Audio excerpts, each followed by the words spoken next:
I cannot for the life of me find the person who asked the question, but here it is. What did Catherine of Aragon actually do for England as queen? And I am so happy that you asked, because she so often gets dismissed and forgotten, so let's look into it. Catherine of Aragon is often portrayed in modern media as Anne Boleyn's foil. She's matronly, she's unsmiling, and inhibited by deep religious convictions, whereas her rival Anne Boleyn is portrayed as ambitious, clever, and forward-thinking. At the end of the day, portraying Catherine of Aragon this way is actually just a sexist stereotype, especially because it is actually Anne Boleyn who's very often credited as the feminist queen, responsible for England's break from the darkness of Rome, and for inspiring the success and independence of her progressive daughter, Elizabeth I.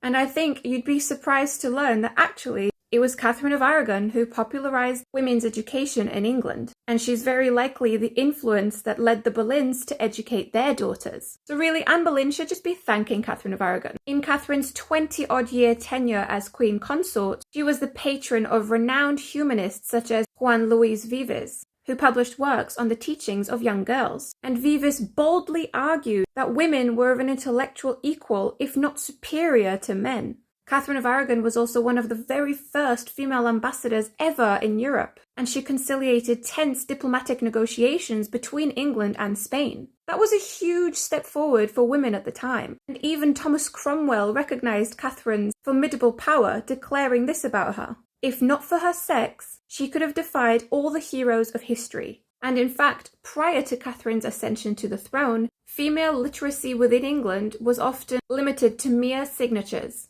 But in the 1520s, due to Catherine's influence, there was a huge increase in letters written by women in their own hand, and Catherine promoted her active interest in the education of women with regular visits to institutions with higher education, and meeting and discussing with renowned thinkers such as Erasmus. And it is very likely that it is for these exact reasons that Thomas and Elizabeth Boleyn, Anne Boleyn's parents, fought to educate their daughters Anne and Mary equally as their son George. Catherine, of course, when she was left as regent when Henry went to France in 1513, was heavily involved in the war with Scotland. She was pregnant at the time and was very much involved in the battle tactics and the defence of England when Scotland invaded. And she was ready to fight in battle. She was willing and ready to fight in battle, pregnant, in the Battle of Flodden in 1513. As we know, time was not kind on Catherine, and she experienced a lot of emotional and physical turmoil being married to Henry. But with her strength and character and commitment to the country which she adopted as her own, Catherine played a key role in the smoothing of political and international unrest.